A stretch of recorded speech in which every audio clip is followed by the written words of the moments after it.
Hello friends, मैं अमन आप सभी का स्वागत करता हूं अपने YouTube channel all in one classes 4G में। तो चलिए आज हम बात करेंगे 7 अप्रैल से संबंधित कुछ करंट अफेयर्स के प्रश्नों की। और जैसा कि आपको पता है, प्रश्नों के साथ साथ उनके कुछ इंपॉर्टेंट फैक्ट के बारे में भी हम बात करते हैं।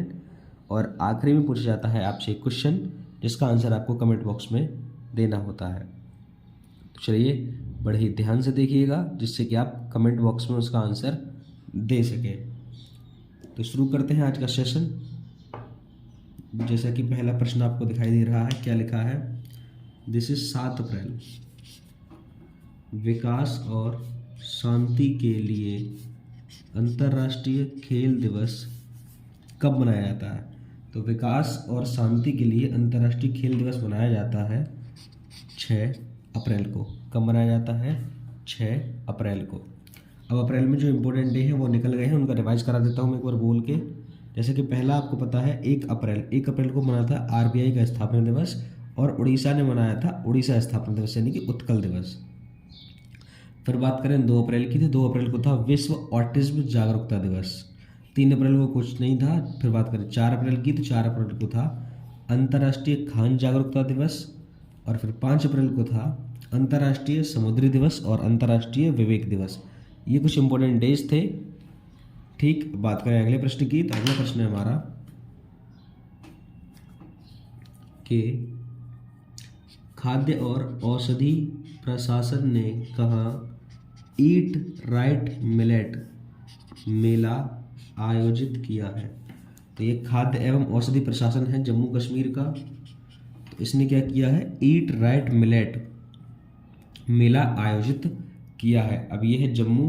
तो बात करेंगे जम्मू की। जम्मू कश्मीर के लेफ्टिनेंट गवर्नर कौन है? मनोज सिन्हा। ठीक, वहां पे है डल झील,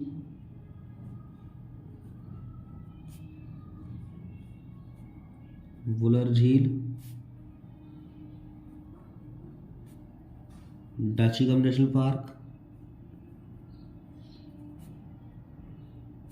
किश्तवाड़ नेशनल पार्क। ठीक है, ये वहां पे नेशनल पार्क में बात करें। अगले इंपॉर्टेंट फैक्ट तो वो ये है, जैसे एरेटर कम डांसिंग फाउंटेन का उद्घाटन श्रीनगर में किया गया। एशिया का सबसे बड़ा ट्यूलिप गार्डन, मैं हमेशा जब जब ये प्रश्न आता है तब तक आपको बताता हूँ कि एशिया का सबसे बड़ा ट्यूलिप गार्डन जम्मू कश्मीर में खुलेगा। और जम्मू कश्मीर में डोडा में सबसे ऊंचा प्रतिष्ठित राष्ट्रीय ध्वज लगाया गया है। और एशिया की सबसे लंबी साइकिल रेस श्रीनगर से स्टार्ट हुई है। ठीक, पर्यटन मंत्रालय ने जम्मू में पहली स्नो मैराथन का आयोजन किया। बेस्ट एडवेंचर टूरिज्म डेस्टिनेशन का अवार्ड जम्मू कश्मीर में मिला है। और भारत में जम्मू कश्मीर में पहली बार लिथियम के भंडार मिले हैं। सबसे इम्पोर्टेंट क्वेश्चन है ये कि भारत में कहाँ लिथियम के भंडार मिले हैं? तो वो मिले हैं जम्मू में। वो भी पहली बार, ऑल इंडिया में पहली बार लिथियम के भंडार मिले हैं जम्मू में। ठीक है, जम्मू कश्मीर में। तो आपको याद रखना है, बेहद इंपॉर्टेंट प्रश्न है ये। चलिए आगे चलते हैं। आगे है, ईरान ने कहा 8 वर्षों में पहला राजदूत नियुक्त किया है? ये 2016 के बाद इन्होंने पहला राजदूत नियुक्त किया है। तो ये राज्य है, ये देश है यूएई। क्या नाम है इसका? इसका नाम है यूएई। ठीक, चलिए बात करें अगर यूएई की, तो यूएई की कैपिटल आपको मालूम है क्या है? Abu Dhabi.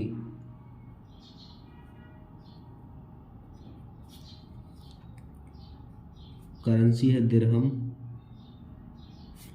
और प्रेसिडेंट है मोहम्मद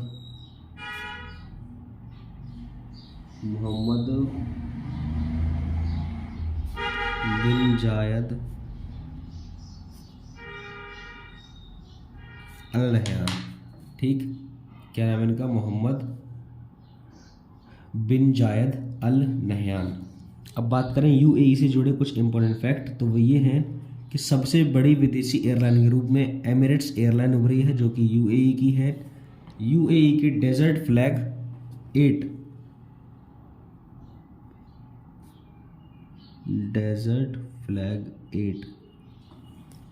अभ्यास में भारतीय वायुसेना भाग लेगी। और यूएई की प्रधानमंत्री अल मखदूम ने अल मिनहाद शहर का नाम बदलकर हिंद शहर किया है। ये इंपॉर्टेंट है, बेहद इंपॉर्टेंट है। ठीक, और आर्टन कैपिटल द्वारा जारी दुनिया के सबसे मजबूत पासपोर्ट की सूची में यूएई का पासपोर्ट जो है वो सबसे टॉप पर रहा है। और नेक्स्ट है कि यूएई ने पहली ग्लोबल मीडिया कांग्रेस की मेज़बानी आबू धाबी में की। ठीक, तो ये थे इंपॉर्टेंट फैक्ट। चलिए बात करते हैं अगले प्रश्न की। तो अगला प्रश्न है हमारा,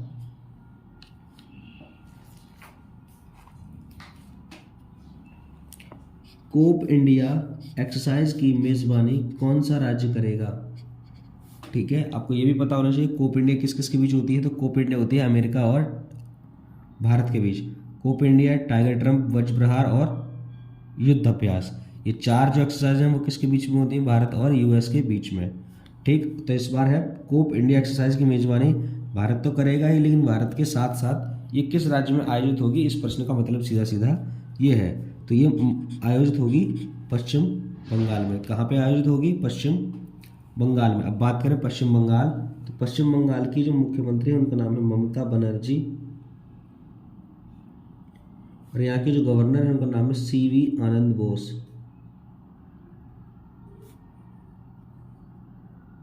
ठीक है, क्या नाम है, सीवी आनंद बोस। अब बात करें पश्चिम बंगाल संबंधित, तो पश्चिम बंगाल की मुख्यमंत्री ने पथश्री रास्ताश्री परियोजना का शुभारंभ किया। ठीक है, वहाँ पे एक योजना चलाई गई थी जिसका नाम है पथश्री रास्ताश्री। इस योजना का शुभारंभ किया है और पश्चिम बंगाल ने केंद्र से पोस्ता की खेती की अनुमति भी मांगी है। ठीक है, पोस्ता की खेती की अनुमति भी मांगी है। और पूर्व डीजीपी वीरेंद्र को पश्चिम बंगाल का मुख्य सूचना आयुक्त बनाया गया है।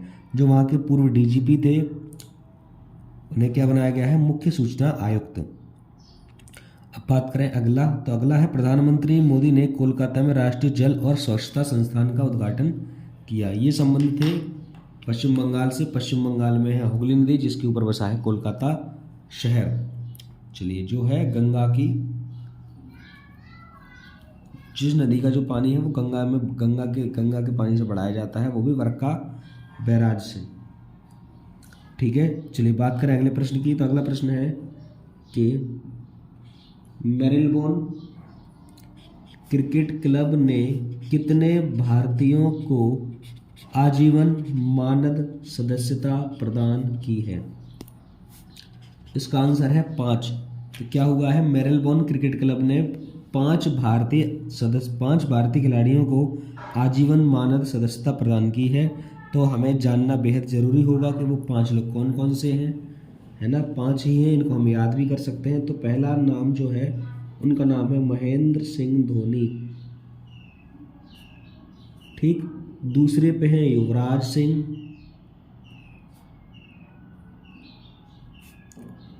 तीसरा नाम है वो उनका नाम है सुरेश रैना, चौथा जो नाम है उनका नाम है मिताली राज,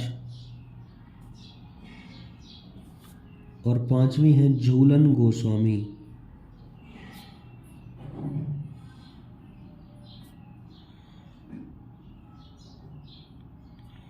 ये आपके लिए इम्पोर्टेंट क्वेश्चन है, इसको याद रखें। इन 5 के 5 नामों को याद रखें, क्या पता पेपर में किस नाम से पूछ लिया जाए। ठीक है, तो चलिए आगे चलते हैं, अगला प्रश्न देखते हैं। अगला प्रश्न है कि संयुक्त राष्ट्रीय सांख्यिकी आयोग में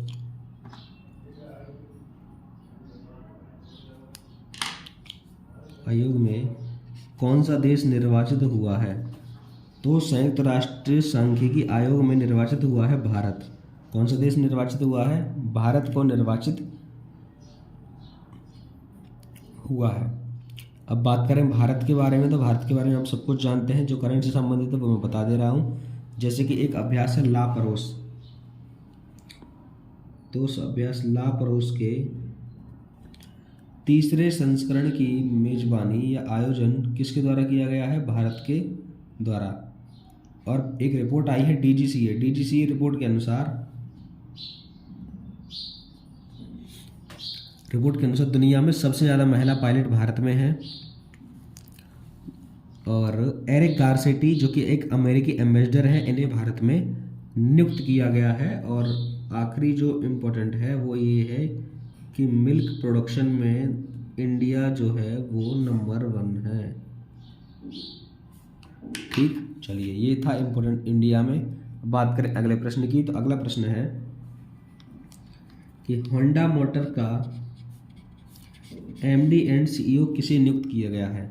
तो अभी हाल ही में हीरो मोटर को नियुक्त किया गया था सीईओ निरंजन गुप्ता को, वैसे ही होंडा मोटर का एमडी एंड सीईओ बनाया गया है सुत्सुमु ओटानी को। किसे बनाया गया है? सुत्सुमु ओटानी।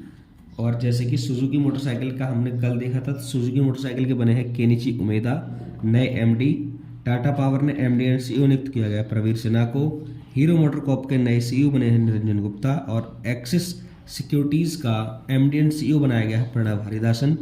कॉटन इंडिया कॉरपोरेशन का सीईओ बनाया गया है ललित कुमार गुप्ता को। किसे बनाया गया है? ललित कुमार गुप्ता को। चलिए बात कर रहे हैं अगले प्रश्न की। अगला प्रश्न है हमारा, किस देश के पूर्व प्रधानमंत्री एहुद बराक ने देश के पास परमाणु हथियार होने की पुष्टि की है? तो ये की है इजराइल के पूर्व प्रधानमंत्री एहुद बराक ने ये दावा किया है कि देश के पास कम से कम 200 परमाणु हथियार हैं। ठीक है, अब बात करें इजराइल की।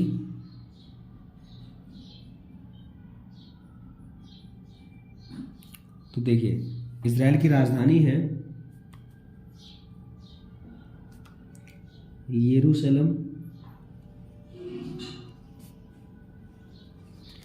करेंसी है न्यू शेकेल।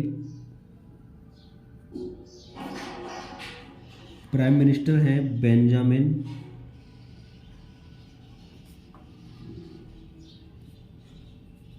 नेतन्याहू। और प्रेसिडेंट हैं ईसाक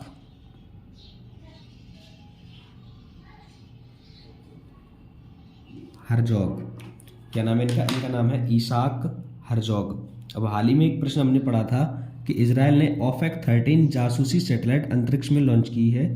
ये अभी इंपॉर्टेंट है। और इजराइल में एक बंदरगाह है हाइफा बंदरगाह, है ना? एक कौन सा बंदरगाह है? हाइफा। तो हाइफा बंदरगाह का अधिग्रहण किसने किया है? अडानी ग्रुप ने।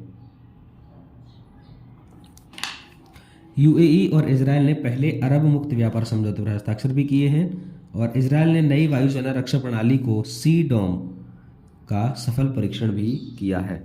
ये था संबंधित इजराइल से। बात करते हैं अगले प्रश्न की। अगला प्रश्न है,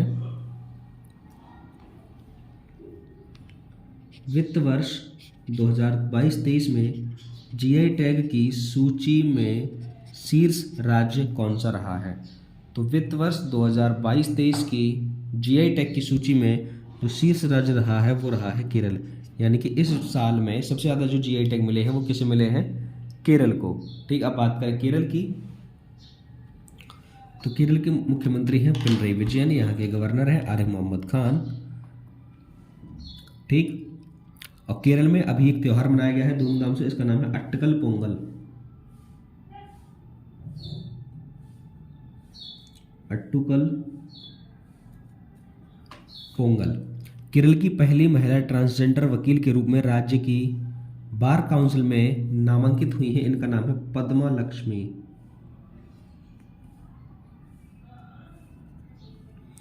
ठीक है, ये एक ट्रांसजेंडर वकील हैं।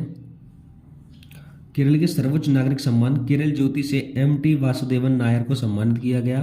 और एनजीटी ने रामसर स्थलों की सुरक्षा में विफल होने पर केरल पर 10 करोड़ रुपए का जुर्माना भी लगाया है। यह आपको याद रखना है। चलिए बात करते हैं अगले प्रश्न की। तो अगला प्रश्न है, एप्पल इंक कहाँ अपना पहला भारतीय स्टोर खोलेगी? तो एप्पल इंक अपना पहला भारतीय स्टोर खोलेगी मुंबई में। कहाँ पे खोलेगी? मुंबई में। ठीक है, चलिए बात करें अगले प्रश्न की। अगला प्रश्न है, किस देश के राष्ट्रपति को पोलैंड का शीर्ष पुरस्कार मिला है?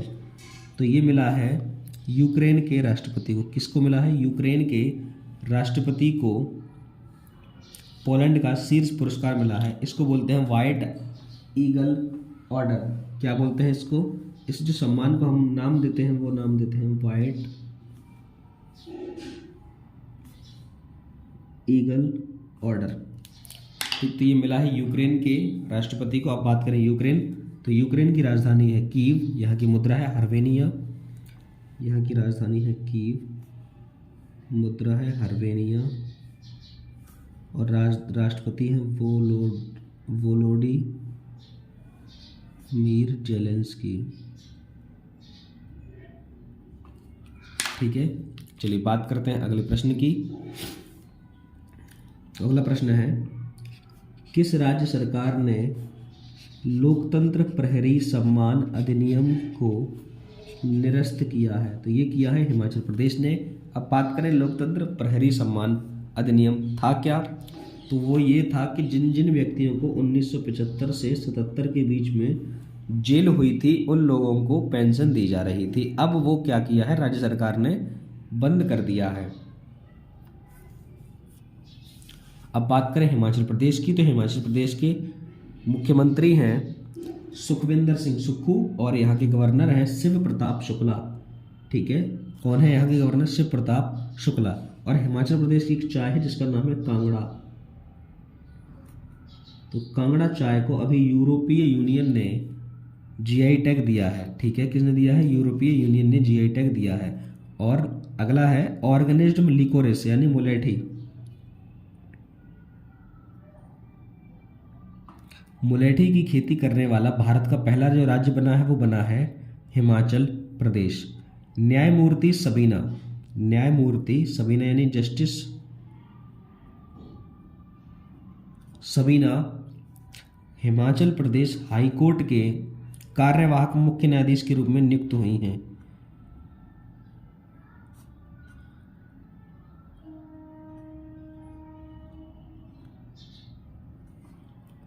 हिमाचल प्रदेश ने अपना 53वां स्थापना दिवस 25 जनवरी को मनाया था। कब मनाया था? 25 जनवरी को। और हिमाचल प्रदेश के मुख्यमंत्री ने सुखाश्रय सहायता कोष लॉन्च किया है। इनका कौन सा लॉन्च है? सुखाश्रय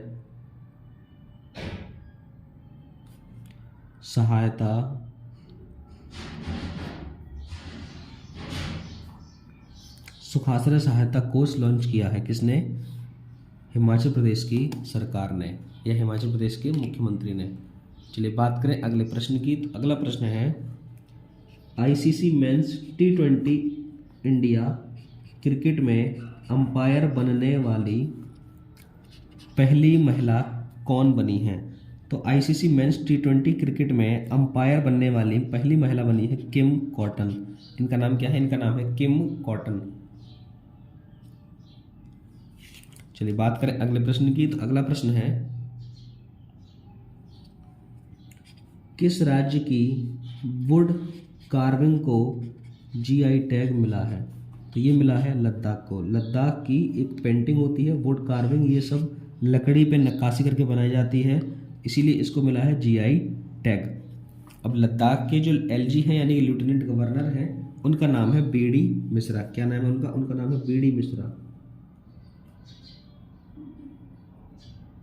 ठीक, अब बात करें लद्दाख, तो लद्दाख में हुई है पहली फ्रोजन लेक मैराथन। कौन सी? पहली फ्रोजन लेक मैराथन।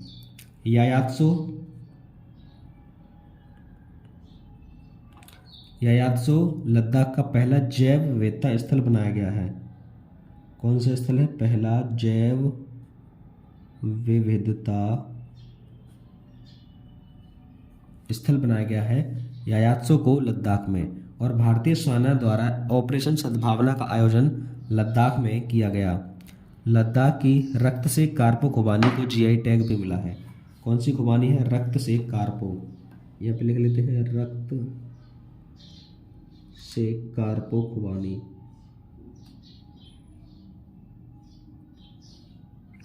इसको मिला है जीआई टैग। और लद्दाख में मैं भी सुभाष अभियान शुरू किया गया है। कौन सा? मैं भी सुभाष अभियान, ये शुरू किया गया है लद्दाख में। और एक मैंने चीज़ आपको नहीं लिखवाई, भारतीय सेना द्वारा यहाँ पे शुरू किया गया है ऑपरेशन सद्भावना। ठीक है, ये था हमारी वीडियो का सेकंड लास्ट क्वेश्चन। अब बात करें अगले प्रश्न की। अगला है, किसे युवा यूरोलॉजिस्ट पुरस्कार मिला है? तो ये मिला है डॉक्टर नित्या अब्राहम को। कौन सा पुरस्कार मिला है? इन्हें मिला है युवा यूरोलॉजिस्ट पुरस्कार। ठीक, चलिए बात करते हैं हम, जो हमने आखिरी वीडियो में आपसे प्रश्न पूछा था वो ये था कि गर्मी को मात देने के लिए कूल रूफ पॉलिसी किस सरकार ने लॉन्च की है? कौन सी पॉलिसी? Cool roof policy. इसको लॉन्च किया था तेलंगाना ने। किसने लॉन्च किया था? तेलंगाना ने लॉन्च किया था कूल रूफ पॉलिसी। अब बात करें आज का जो आपका प्रश्न है वो ये है कि किस राज्य के मिर्ची चावल को